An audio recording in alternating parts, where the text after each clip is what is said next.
आदि गंगा माता गोमती के श्री चरणों में कोटि कोटि प्रणाम। 88,000 ऋषियों की पावन इस तपोभूमि को कोटि कोटि प्रणाम। सतयुग तीर्थ की इस पावन धरा पर शांति बेला की इस रात्रि में इस आध्यात्मिक सत्संग सभा में बैठे हुए मेरे गुरु भाई बहनों, माताओं, बच्चे और बच्चियों, आप सभी को सादर सत्यों जय जय। आज हम आप सब इस पवित्र स्थली पर बैठे हुए हैं और इस मौसम विपरीत परिस्थितियों में मौसम भी है। कई दिनों से वो अपने रंग को अपने दिखा रहा है। हम आप अपने कामों में लगे हुए हैं। यह काल माया का देश तो है ही। जब से सृष्टि की उत्पत्ति हुई तब से लेकर के आज तक मनुष्य जो है इस काल माया के इस चक्र में अंतर्वत घूमता रहता है। जन्म और मृत्यु का ये खेल बड़ा निराला है। 84 लाख जीवों की उत्पत्ति का एक नया मार्ग है।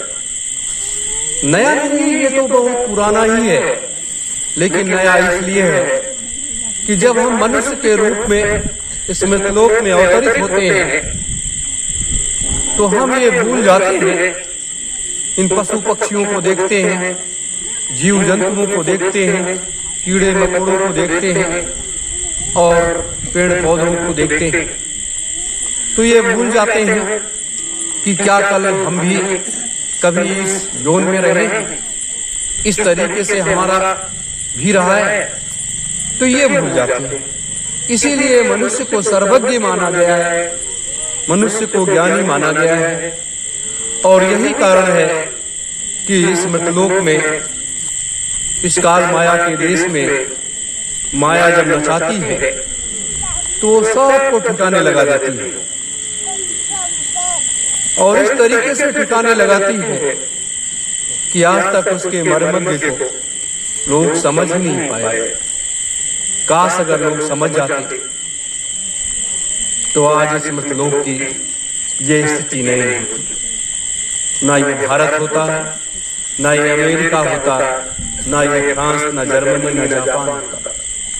ये तमाम खंड खंड में बटे हुए देश, तमाम जातियों पंथों में बटा हुआ ये सब समाज आज ये नहीं होता।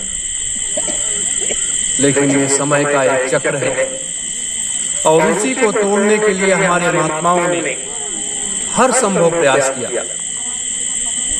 जब भी कोई अवतारी शक्ति आई, वहां से उसको इस मृतलोक में भेजा गया कि आप जाकर के इस मृतलोक में इतनी गड़बड़ी फैल गई है और उसमें आप लोग सुधार ले आइए। तो यहाँ आकर के उन्होंने देखा और देखने के बाद वो अपने काम में लग गए। हर संभव उन्होंने प्रयास किया, अपने आध्यात्मिक दर्शन से, सामाजिक दर्शन से और एक राजनीतिक चेतना का भी एक दर्पण रखा। वो दर्शन नहीं था, वो दर्पण था। राजनीतिक जो होता है वो दर्पण होता है, उसमें देखने के लिए। यही कारण है कि आज हमारे देश में या दुनिया में जितने भी धर्म है, पंथ है, मत और मतांतर हैं, लोग उन चीजों को नहीं समझ पा रहे। और इसी को समझाने के लिए हम लोग अत्यंत अथक मेहनत कर रहे हैं। आप अपना कीमती समय निकाल करके जब यहाँ आते हैं, हमारे आप सबके विचारों को सुनते हैं, हम आपके विचारों को सुनते हैं, आप हमारे विचारों को सुनते हैं, तो विचारों का आदान प्रदान तो होता है।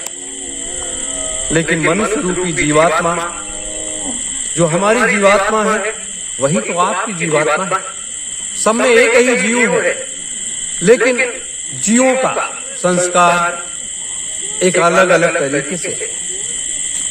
और यही कारण है कि हमारे इस मृतलोक में सबसे पहले आज गुरु की अगर मान्यता मिले तो वो भगवान शिव को मिलेगा। भगवान शिव को आदि गुरु इसलिए माना गया कि उन्होंने इस मृतलोक के प्राणियों को सर्वप्रथम उन मंत्रों को देकर के उनको एक रास्ता दिखाया, दीक्षा दिया और अपने जैसा कई ऐसे लोगों को तैयार किया। और उन चीजों को लोग भूल गए। वेद व्यास द्वारा रचित हमारे ग्रंथ हमारे लिए एक मर्यादा के, हमारा संस्कार, हमारा कर्मकांड का एक मार्ग बन गया।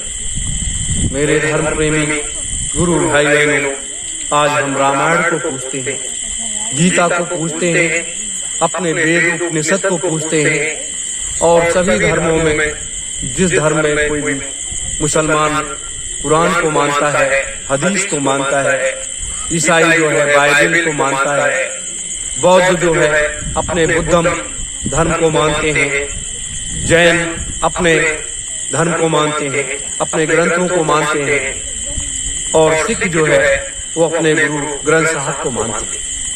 सब में एक ही चीज है, शब्दों का और भाषा का ही फर्क है। ये मैं इसलिए आज आपको बता रहा हूँ कि हम कितना समझ पाते हैं या नहीं समझ पाते हैं वो अलग बात है। लेकिन जैसे ये सतयुग तीर्थ की ये पावन धरा है, ये सृष्टि की संरचना जब की गई, जब ये पृथ्वी जल आकाश सबकी उत्पत्ति की गई, तो कुछ एक ऐसी भूमि जो है सुरक्षित कर ली गई। यह इस मृतलोक में सुरक्षित भूमि है जहां हम आप बैठे हैं।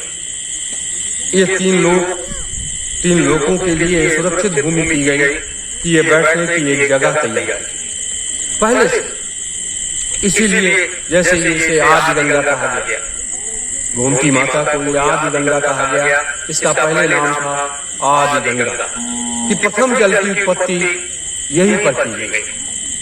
यह सब इसलिए कि आने वाला समय भूत भविष्य और वर्तमान, आज हमारे महात्मा जो ऋषि मुनि होते हैं या बड़े बड़े साधक होते हैं, वो भूत भविष्य वर्तमान के ज्ञाता होते हैं और उनका तीसरा नेत्र खुला होता है। और जब उनका तीसरा नेत्र खुला होता है तो वो सब कुछ जानते हैं और जब चाहते हैं यहाँ से चले जाते हैं। और वहाँ की जो बैठकें होती हैं, जैसे हम आप यहाँ मीटिंग करते हैं, बैठक करते हैं, वैसे वहाँ भी एक दरबार है, उस दरबार में भी बैठक होती है और वहाँ भी कार्य योजनाओं को तैयार किया जाता है कि ये कलयुग चल रहा है तो कलयुग में आगे क्या करना है। 100 साल की योजना तैयार होती है और 100 साल की योजना जब तैयार होती है तो उसमें उसी हिसाब से निर्धारण किया जाता है और उसी हिसाब से रास्ते तैयार किए जाते हैं। मेरे धर्म प्रेमी गुरु भाई बहनों, मैं आपको इसलिए बता रहा हूँ कि ये जानने के बाद तब आप वास्तविक राजनीति को समझ पाओगे। वास्तविक राजनीति क्या है? जो ये वर्तमान देश और दुनिया की व्यवस्था चलाने का एक मार्ग है और उस मार्ग को हमारे महात्माओं ने उस मार्ग को भूल गए। जैसे ये हमारा दाहिना बायां हाथ है, कहा गया कि एक हाथ में अगर हमारे शास्त्र होना चाहिए तो एक हाथ में हमारे शस्त्र होना चाहिए और एक हाथ में अगर हमारे हाथ में धर्म की डोर है तो एक हाथ में हमारे राजनीति की डोर होनी चाहिए। बस यहीं पर पतंग कट गई। लोग धर्म की व्याख्या तो करने लगे, धर्म के मार्ग पर चलने लगे, लेकिन जो राजनीति की व्याख्या थी, जो राजनीतिक मार्ग था, जो इस सत्ता को व्यवस्था संचालन की विधि थी, उस विधि को हमारे महात्माओं ने छोड़ दिया। और जब हमारे महात्माओं ने छोड़ दिया तो वो डोर कट गई और पतंग वो आसमान में उड़ने लगी। और जब आसमान में उड़ने लगी तो उसको कोई पकड़ नहीं पाया और लोग बेलगाम हो गए। जैसे पतंग बेलगाम होकर के उड़ने लगी, उसी तरीके से हमारे देश के या दुनिया के राजनेता बेलगाम हो गए। और जब बेलगाम हो गए तो वो अत्याचार करने लगे, हर तरीके से अत्याचारों करने लगे। और उस अत्याचार की अगर व्याख्या किया जाए तो ये संसार, इसको तो रसातल में चला जाना चाहिए। रसातल में इसलिए चला जाना चाहिए कि दुनिया के राजा, भारत भारत के राजा तो पापी है ही है, लेकिन दुनिया के राजा, सभी राजाओं ने मिलकर के एक तरीके से अत्याचार करना शुरू किया। आज उसी का परिणाम है कि पूरी दुनिया भोग रही है, पूरी दुनिया उस पाप को भोग रही है। और इसलिए भोग रही है, जनता भी भोग रही है और राजा भी भोग रहा है। इसलिए क्योंकि दोनों उसमें बराबर के शरीक हैं, दोनों बराबर के शरीक हैं, इसीलिए भोग रहे हैं। ये मनुष्य का शरीर है, ये हाड़ मांस से निर्मित है ना। जिस दिन जीवात्मा इस घर से निकल जाएगी, उस दिन ये हाड़ मांस का शरीर तो बेकार हो जाएगा। अगर इसको जलाओगे नहीं, दफनाओगे नहीं, तो इसमें बदबू आने लगेगी, और जब बदबू आने लगेगी तो इसके किनारे कोई नहीं खड़ा होगा, और जब कोई नहीं खड़ा होगा तो इसमें कीड़े मकोड़े पड़ जाएंगे, वो नोच नोच करके आपको खाएंगे। इसीलिए अपने सनातन संस्कृति में इस शरीर को जला करके खाक कर दिया जाता है और ये पंच तत्वों में विलीन हो जाता है। ये जैसे पंच भौतिक तत्वों से ये शरीर बना है हमारा, उसी तरीके से ये पंच भौतिक तत्वों में विलीन हो जाता है। मेरे धर्म प्रेमी गुरु भाई बहन, ये वास्तविक वो सत्य है जो मैं आपको बता रहा हूं, लेकिन इस सत्य को स्वीकार कर पाना लोगों के लिए बड़ा कठिन काम है। इसलिए कठिन काम है कि जिस मार्ग पर लोग चल रहे हैं और जिस मार्ग पर हम आप सबको चलाया जा रहा है, वो मार्ग भी एक ऐसा मार्ग है जो कांटों भरा मार्ग है। और उस कांटों भरे मार्ग से हमेशा क्या, कांटों पर आप पैर रखोगे, कांटे चुभेंगे और उसमें से खून निकलेगा। तो इसी पर हम आप चलते चले आए, इसीलिए दूसरा मार्ग नहीं दिखाई देता है। और दूसरे मार्ग को दिखाने के लिए लोगों ने बड़े बड़े त्याग किए, बहुत संघर्ष किया। हरिश्चंद्र ने संघर्ष किया, राम ने किया, जनक ने किया, और इधर कृष्ण ने किया। फिर उसके बाद इस 5300 वर्षों के कलिकाल में त्याग की एक अद्वितीय मूर्ति बन गए। बुद्ध को ले लिया जाए, कबीर साहब को ले लिया जाए, नानक साहब को ले लिया जाए, पलटू साहब को ले लिया जाए, आदि गुरु शंकराचार्य को ले लिया जाए, ईसा मसीह को ले लिया जाए, मोहम्मद साहब को ले लिया जाए। ऐसे करके जो भी आए अपने हिसाब से उस मार्ग में बदलाव किया और लोगों को लेकर के चल पड़े। आज जैसे हम लोग परम पूज्य बाबा जय गुरुदेव जी महाराज, वो जब इस लोक में आए तो आने के बाद उन्होंने जो अपने इस अभियान को शुरू किया, जय गुरुदेव नाम को जगाया, और जगाने के बाद मानव समाज में चेतना जागृत किया, और चेतना जागृत करके लोगों को बताया कि ये भाई इस मार्ग पर आप लोग चलो, यही सच्चा मार्ग है, यही सुगम मार्ग है, और आप लोग शाकाहारी बन जाओ, शुद्ध शाकाहारी बन जाओ। जितने भी गंदे व्यसन हैं उसे आप लोग छोड़ दो, मांस मत खाओ, शराब मत पियो, ताड़ी मत पियो, गांजा भांग धतूरा मत खाओ, किसी प्रकार का कोई नशा मत करो। अगर नशा करना है तो वो नशा करो साधना का, भक्ति का, वैराग्य का, वो नशा करो। इसमें जो आनंद है वो किसी में कोई आनंद नहीं है। लेकिन लोग उस इन महापुरुषों की बात को नहीं पकड़ पाए, और बताते बताते उन्होंने अथक मेहनत किया।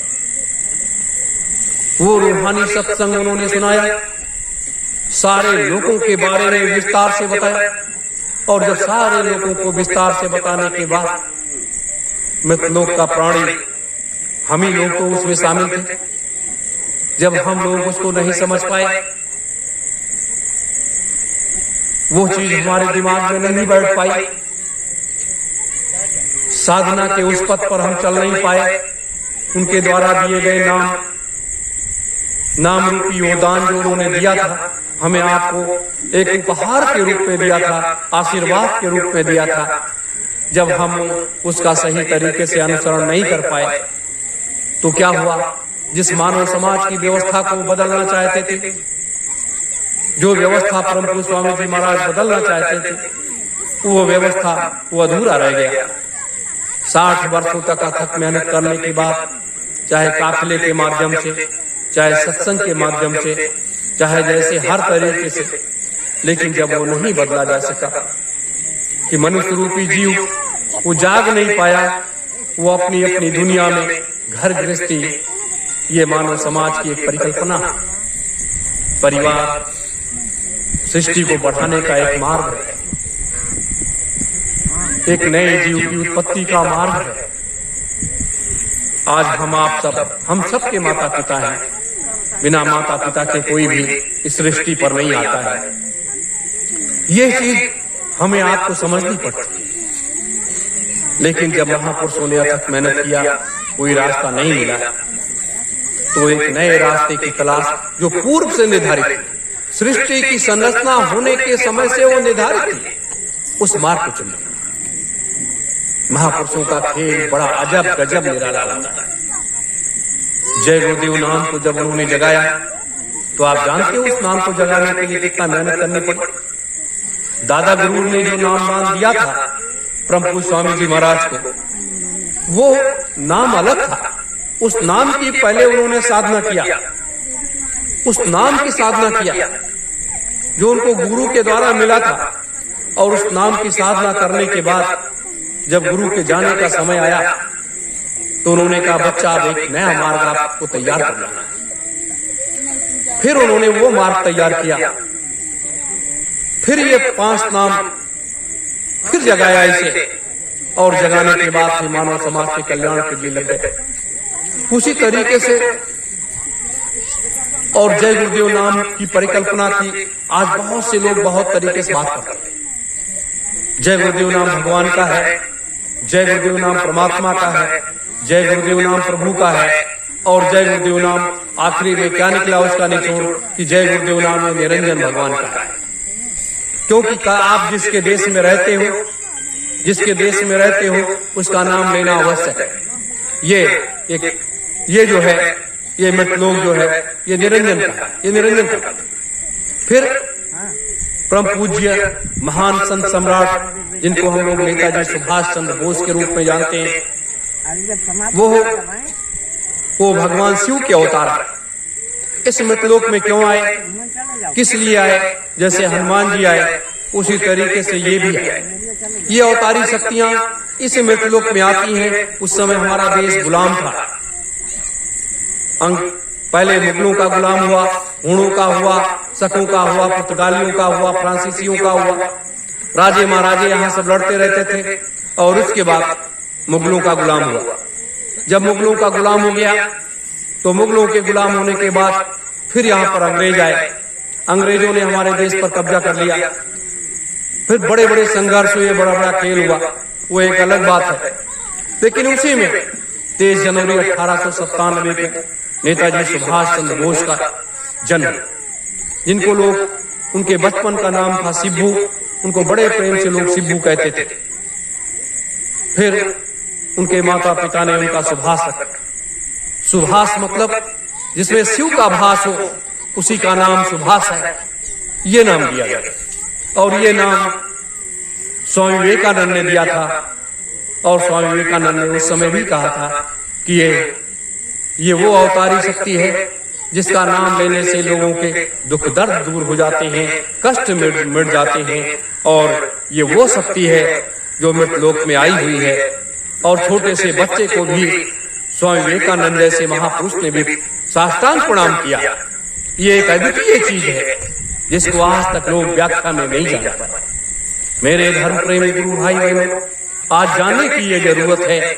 और इसी को हम जनाने के लिए, इस आध्यात्मिक क्रांति और वैचारिक क्रांति के संदेश को आगे बढ़ाने के लिए विगत 3 वर्षों से अपने लोग प्रयास कर रहे हैं। लेकिन एक समय निर्धारित है, उस समय की परिकल्पना करके आगे का मार्ग तय कर रहे हैं। आजादी के आंदोलन में बहुत बड़ा संघर्ष किया और अंग्रेजों को यहाँ से भाग जाना पड़ा। ये नेताजी का कार्य था, नेताजी की योजना थी, हजारों लाखों क्रांतिकारियों की व्यवस्था थी। यह आज गुरु पूर्णिमा तो 3 तारीख को है, लेकिन आज ये प्रथम कार्यक्रम के दिन मैं आपको इसलिए बता रहा हूँ कि इन महापुरुषों के अधूरे कार्य को हम आप तो उनके सहयोगी बन सकते हैं, उनके साथ में चल सकते हैं और चलेंगे। लेकिन उनके कार्यों में सहभागिता निभाना बहुत आवश्यक है। आजादी के आंदोलन के बाद एक नया मार्ग उन्होंने तय किया।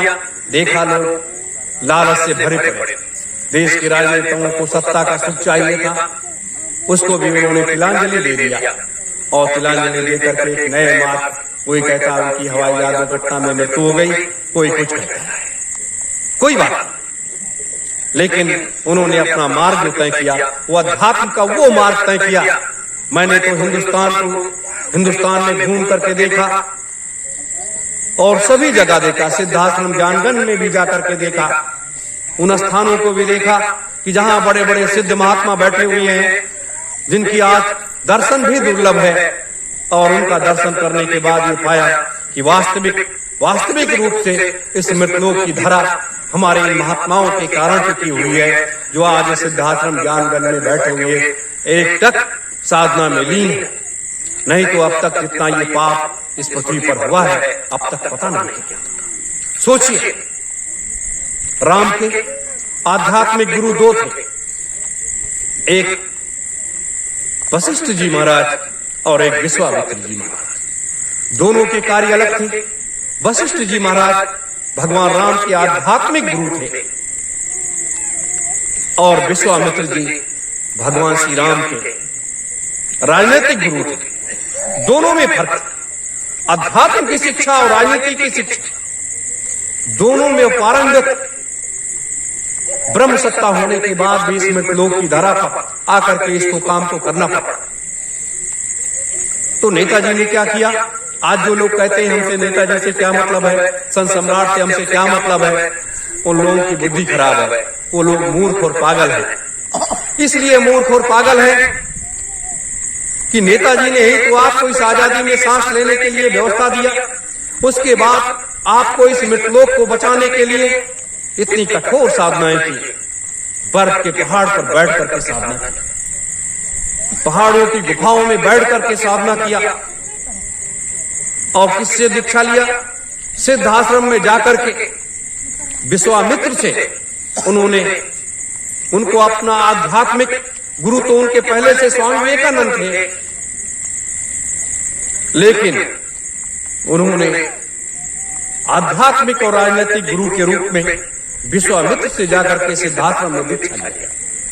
शिक्षा उनसे जब दीक्षा लेने के बाद उन्होंने यही बात कहा विश्वामित्र ने कि सुभाष, आपका काम तो अभी अधूरा है, आपका तो अभी काम अधूरा है, उसको आपको पूरा करना है, और बिना पूरा किए आप इस मृतलोक से जा भी नहीं सकते।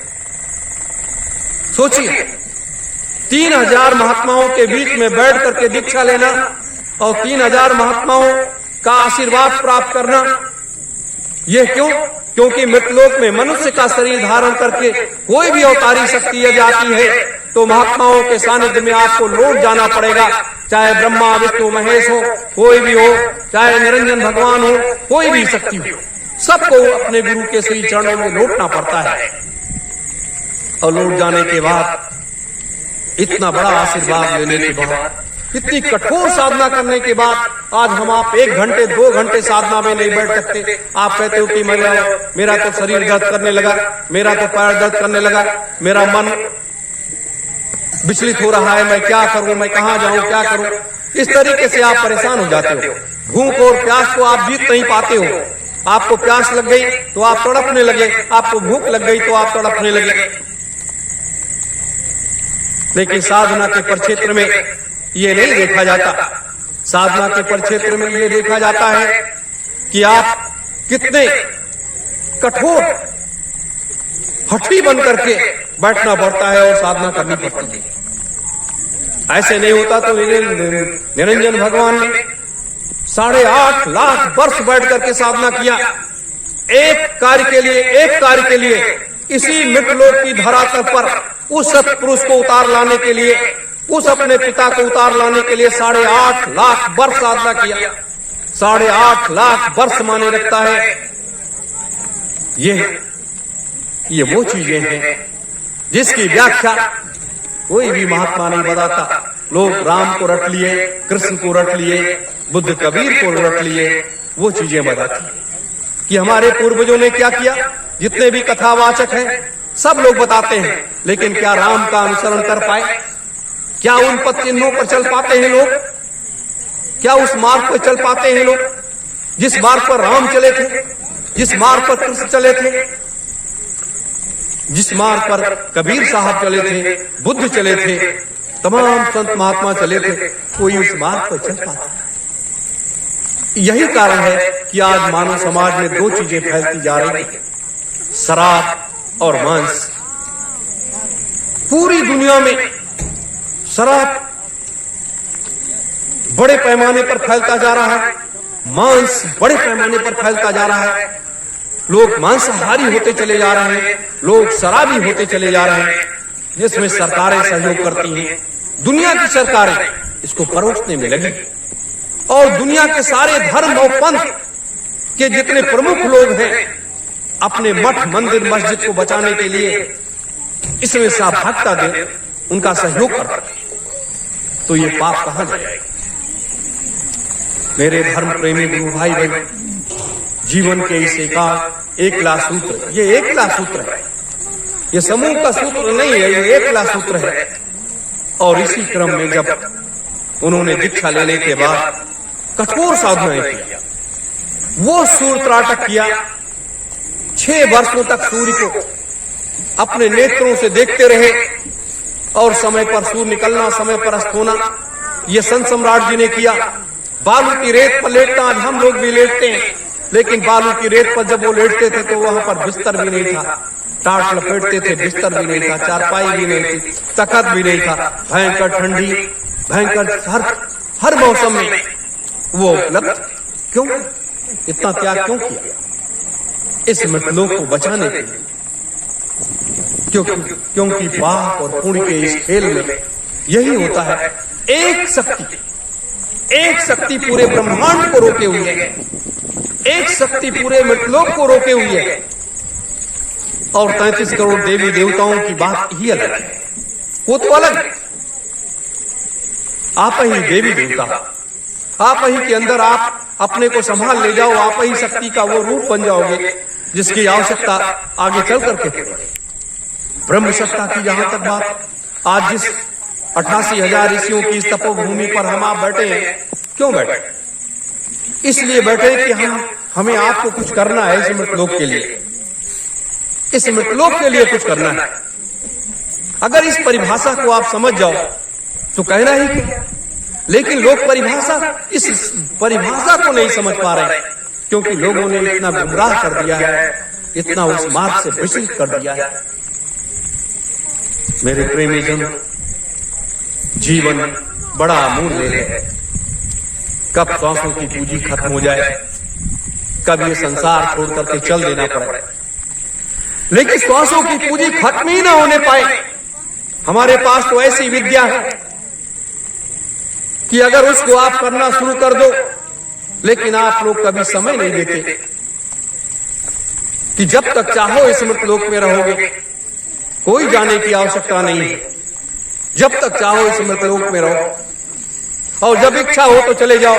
लोग कहते हैं परमात्मा के यहां अगर समय पूरा हो गया तो आपको बुला लेंगे, आपको चले जाना पड़ेगा। परमात्मा भी कहता है कि मृतलोक में मैंने भेजा है आपको, तो आप वहां जो करने गए थे क्या आपने किया?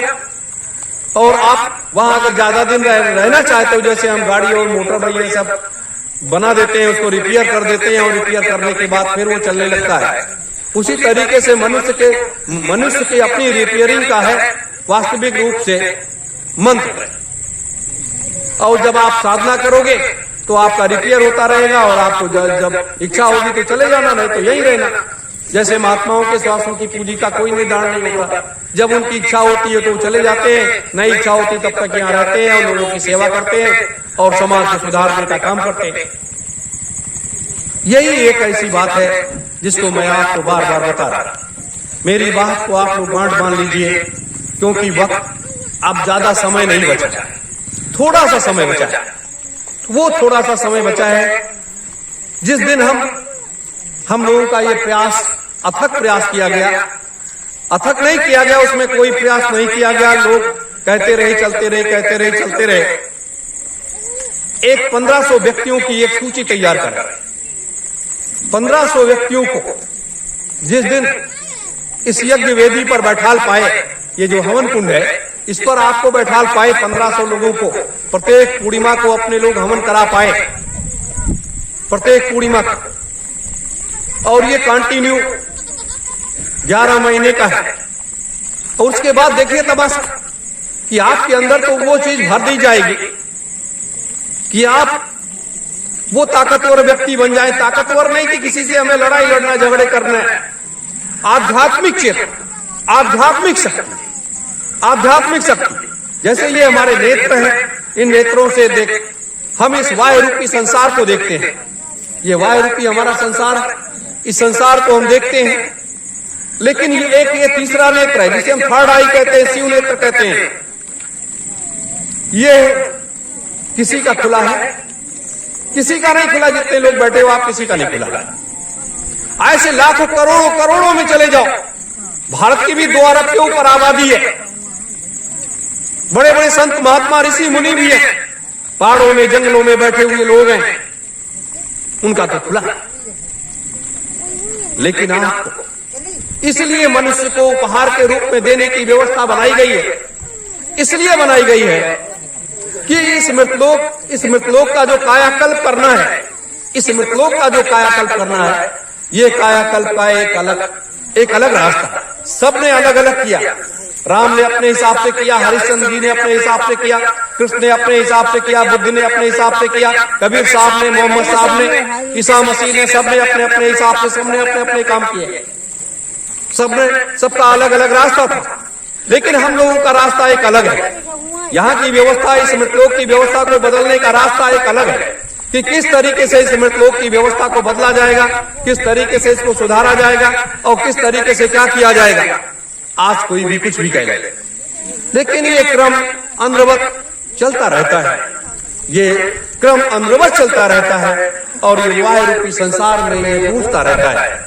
मेरे धर्म प्रेमी गुरु भाई बहनों, इसलिए ये बड़ा हम लोगों का सौभाग्य है कि आध्यात्मिक गुरु और राजनीतिक गुरु का सानिध्य जो अपने लोगों पर है, मिला हुआ है। उनका आशीर्वाद और आदेश, आशीर्वाद और आदेश और सरल रास्ता, सुगम सरल रास्ता इसलिए है कि यही एक ऐसा मार्ग है जो आगे चल करके दुनिया की व्यवस्था को बदलने की सारी कार्य योजना बन करके तैयार है कि दुनिया की सारी कार्य योजना, सारी व्यवस्था कैसे बदला जाए, कैसे क्या किया जाए। सब इंद्रदेव भी अपना रंग दिखा रहे हैं सबके ऊपर, वो भी अपना जो भी उनका कर्तव्य कर रहे हैं। हमारा आपका कर्तव्य जो हम आप कर रहे हैं।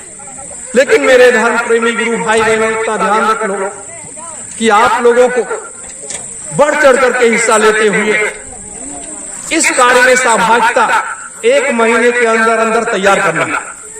1 महीने के अंदर 1500 ऐसे लोगों को तैयार करना है जो कर्मठी और हठी होकर के, संकल्पवान होकर के, और इस प्रत्येक पूर्णिमा के यज्ञ वेदी पर बैठकर और इस चीज को प्राप्त। नहीं तो मृतलोक में आए हो, चले जाओगे, क्या करना है, चले जाओगे, कोई भी आपको जानने वाला भी नहीं रहेगा। परिवार का जब कोई सदस्य चला जाता है तो 1-2 पूरी, एक ज्यादा 5 साल 10 साल लोग याद रखते हैं। उसके बाद फिर लोग भूल जाते हैं कि हमारे परिवार में कोई सदस्य था कि नहीं था। लेकिन आज एक सबसे बड़ी बात है, हम आपसे ये कहना चाहते हैं कि नेताजी सुभाष चंद्र बोस उर्फ महान संत सम्राट सुभाष और परम संत बाबा जगदेव जी महाराज, दो ऐसी एक विलक्षण शक्तियां हैं जो इस मृतलोक की धरा के लिए वो बहुत महत्वपूर्ण शक्तियां हैं। और दोनों को इस मृतलोक में क्यों आना पड़ा? क्योंकि ये परिवर्तन जो है, मृतलोक का जो परिवर्तन है, इस बार विष्णु की आवश्यकता नहीं है। इस बार भगवान विष्णु की कोई आवश्यकता नहीं है।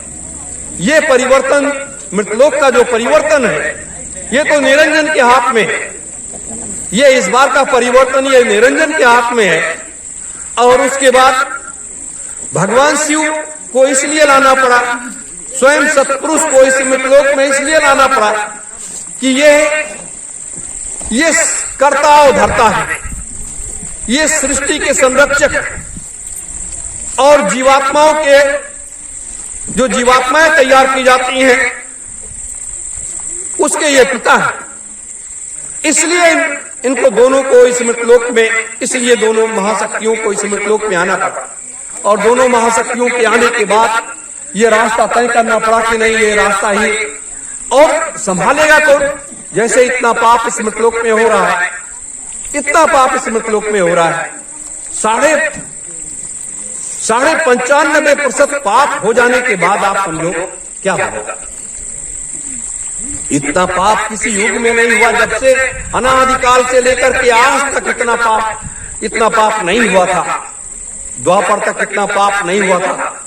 मां 30-40% पाप होने के बाद कोई ना कोई शक्ति को भेज दिया जाता था और वो शक्ति आकर के उस समय उन पापियों का सफाया कर देती थी। और आज 95% पाप हो जाने के बाद 4.5% पुण्य, 4.5% पुण्य मानते हो? ये आप लोग बैठे हो, ये 4.5% पुण्य का ये संख्या है, 4.5% पुण्य की ये संख्या है जो आप लोग यहां पर बैठे हो। आप 4.5% का आंकड़ा भिड़ा लीजिए कि पूरी दुनिया का, मृतलोक का कितना संख्या बचनी चाहिए, क्या होगा। इसीलिए जितने ये दोनों महापुरुष जो हैं, जिन्हें हम महाप्रभु कहते हैं, ये अपने तपोबल से, अपने शक्ति के उससे इसको रोक रखे हैं। नहीं तो ये इतने बड़े बड़े बूचड़खाने चल जाए, ये इतने बड़े बड़े पाप इस मृतलोक में होते रहे और लोग तमाशबीन होकर के उसको देखते चले जाए। हम लोग भी तमाशबीन हैं, ऐसी बात नहीं, हम लोग भी उसमें शामिल हैं, लेकिन इसलिए शामिल हैं आगे का मार्ग नहीं तय करते। तो आगे का मार्ग जो तय हो रहा है, युग परिवर्तन, सतयुग स्थापना, महायज्ञ, ये तय हो रहा है ना। पूरी दुनिया में आध्यात्मिक क्रांति, वैचारिक क्रांति का संदेश का तय हो रहा है।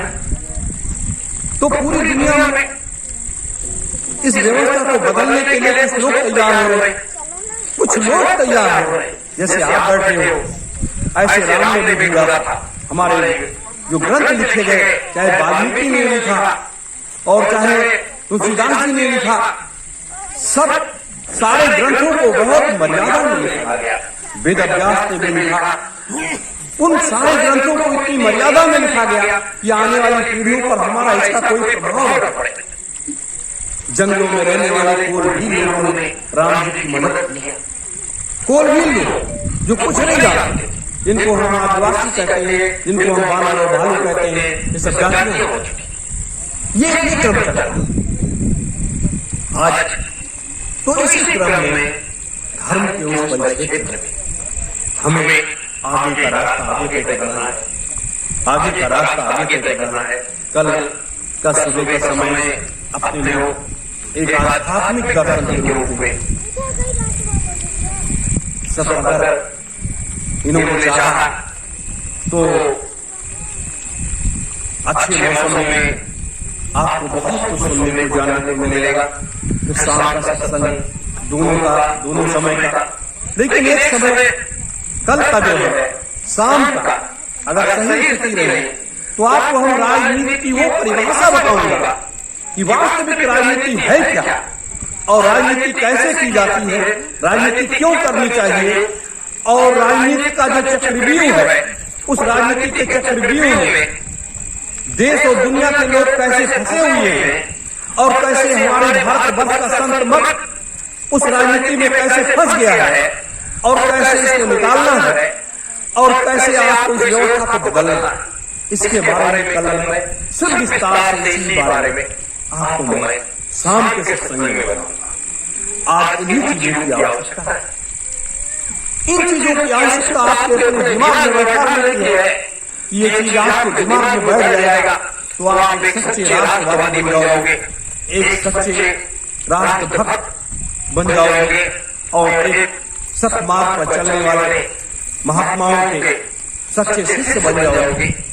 आज इन्हीं चीजों की आवश्यकता है और इन्हीं रास्तों पर हमें आपको चलना, और तभी ये भारत स्वर्ग बनेगा और तभी ये भारत के लोगों को हम अच्छी व्यवस्था दे पाएंगे, अच्छी सुख सुविधा दे पाएंगे और अच्छे रास्ते पर उनको ले जा पाएंगे और तभी एक नया मार्ग।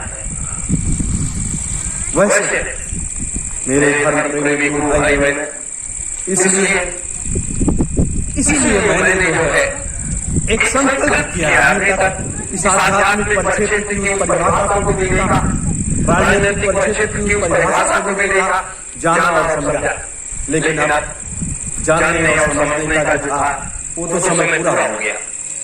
अब सिर्फ उस पर चलने का है, उस पर काम करने का है, और जब उस पर चलने का है और काम करने का है तो अब जब काम होगा तो तूफान आएगा। जैसे ये तूफान नहीं आ रहा है, मैंने आज से 2 महीने पहले कहा था कि अगर हमारे देश के नेताओं ने, हमारे देश के प्रधानमंत्री ने, राष्ट्रपति ने देश में बूचड़ खाने नहीं बंद किए तो 8 महीने के अंदर वो तबाही आएगी कि पूरा भारत तबाही की तरफ आगे बढ़ जाएगा और सबकी बुद्धि खराब हो जाएगी और सब लोग बर्बादी की तरफ आगे बढ़ जाएंगे, और जिसमें सभी लोग, चाहे वो भारत का आम जनमानस हो, आम जनता हो, भारतवर्ष के संत महात्मा ऋषि मुनि व्यक्ति हो, चाहे भारत के राजनेता लोग, कोई भी हो, ये से कोई भी हो, सब लोग उस चक्र में फंस जाएंगे और सबकी बर्बादी निश्चित। और ऐसे ऐसे तूफान आएंगे, ऐसे ऐसे भूकंप आएंगे, ऐसे ऐसी महामारियां, बीमारियां आएंगी कि सबको नचा करके ठीक कर देगा, क्योंकि अपवाद की सीमा आगे क्रॉस हो गई।